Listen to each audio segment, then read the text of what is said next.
And I remember on September the 1st, 1939, Hitler was on the radio telling that the war started. Since 5 o'clock this morning, our troops marching into Poland, doing whatever they do best. 6 months later, Hitler marched into the France. The British came and the Americans came into the war. And I talked to my grandpa, and he told me, he said, if they want to win the war, it don't look too good. He said, don't say that, Grandpa. We cannot lose the war. That was not even remotely in my mind that we ever could lose a war, because we were so conditioned politically. Hitler controlled the newspapers, they controlled the radio, and Goebbels, the propaganda minister, he controlled everything else. And we listened to the news, and they told us all about going on in the Western Front and how successful they are and all that. And then we walked outside and we heard the guns. And you say, well, that is too close from what they tell us where they're supposed to be.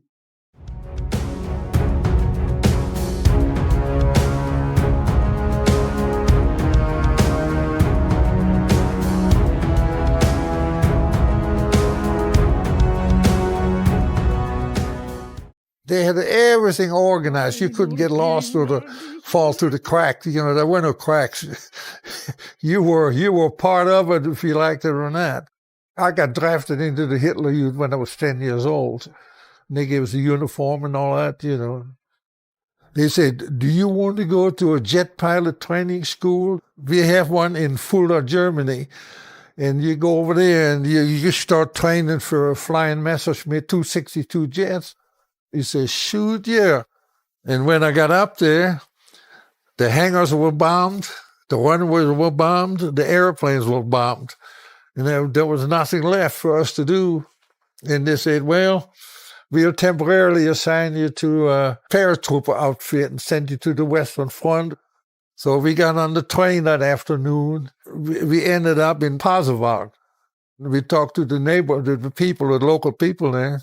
They heard on the news that the Russians had just come from the south, from the east and south, and cut off that air base where we were. When that was bad news. That was chaos. The whole German armed forces was in total chaos. We didn't know where they were. I don't know where the headquarters were. You didn't know where the real front was or anything. You're so busy surviving and fighting. We either won here or we lost over there, and then go to the next. We don't know the overall picture. We have no idea what happened. And then we finally marched into Holland. The street was open between the town and the woods were that forest where we were supposed to go into. And it was kind of exposed, and the Allies always flew 8 fighter planes roaming in the sky. They had total sky superiority. And we had to get across that open space, and those guys were flying around there saying, if you go in the column over there, they're serious and they're going to mow us down. So, but if you go one guy every 100 feet, they may not even pay attention to us. So it came my time to go across, and the guy paid attention to me. And he came and started shooting at me. I went into that deep ditch. And as soon as he went past me, I got out and run down toward the woods. And when I came the other way, I jumped back in the ditch. And finally got wise. Instead of going across, he came down alongside the ditch and just unloaded. Bullets flying behind me and in front of me. I mean, there was bullets flying every way. So he got up and I ran, and I didn't go back in the ditch. I went all the way into the woods. Yeah, that was kind of nasty. But I hate Mustangs to this day. We were in Ramsdorf. That was my buddy and I. We were up on one end of town, and we had a bazooka. The tank came down the street, and they started shooting. And we run behind those big logs there, and they couldn't hit us there. He pulled that trigger, and when he hit, it said, woof. He got that warhead right between the tracks in the body. And he just blew the hell out of the inside, and nothing moved anymore after that. There was another tank that was up the street, and we standing in there kind of looking down the street, see what we could do. And he said, I'm going to go on the other side of the street because it was curved a little bit. He could see better. He said, don't go over there. That tank is up there. And while I was in the middle in the street, that tank shot one round right between his legs. I went over there and got him. The shrapnel went into his uniform and ripped his chest open. And he was sitting with his butt in the street, and then it collapsed. When we marched into Ramsdorf first earlier, the company commanders told us, they say, you go point to make sure everything is all right. Way later on, after we were supposed to move out, they said, man, we probably won't point again, you know, be the first one on it. And the company commander said, you're the rear guard. So they said, no, you don't want to be on the rear on the way out. You want to be front. But anyway, there was an open field, and they wanted to march into the woods. And what we were way behind as a rear guard, they walked into a trap. The Americans, they already were on three sides, and they waited till the whole battalion marched in there, and they mowed them down. So the four of us, we went off to the right into the woods and disappeared in the woods. And that's how we ended up behind enemy lines. And then when we finally got into Dülmen, it was daylight, and there was a 6-foot fence, a chain link fence. They said, well, that must be a park. Nobody is fighting in the park, so we're going to be pretty safe. So we got over and climbed over that 6-foot fence. GIs walking all over the place there. And they saw us, and they started shooting at us. They had a 2.5 truck with machine guns on there. They came around and started shooting at us with that. And then we said, we got to get out of this park. So we jumped over the fence. Then there was tanks on the outside. They said, that ain't not safe either. Let's jump back in the fence. We jumped back over that 6-foot fence.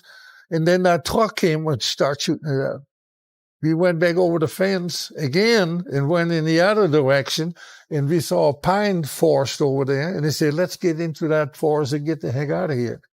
And we crawled on our stomach, and we finally got into the woods, and they came after us.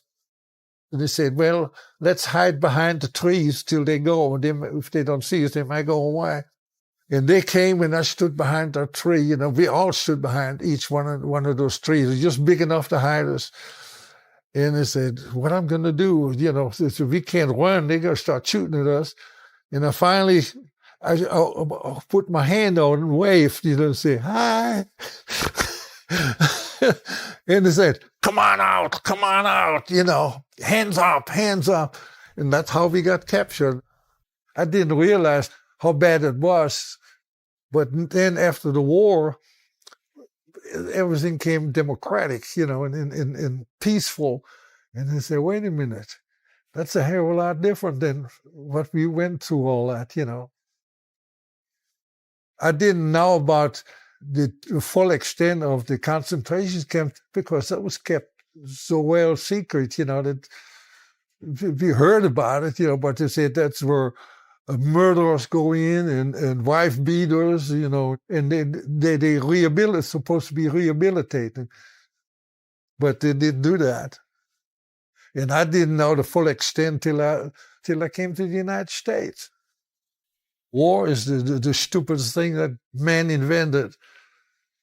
If you can't talk it out, if you cannot communicate, you start fighting. You have to do away with your problem. You have to annihilate your problem. But that is not a solution. Yeah, that just create more problems. Don't fight. Talk it out. There got to be a solution. There is always a solution. I really hope you enjoyed watching this video. Please like, share, and subscribe for more deep dives into our history.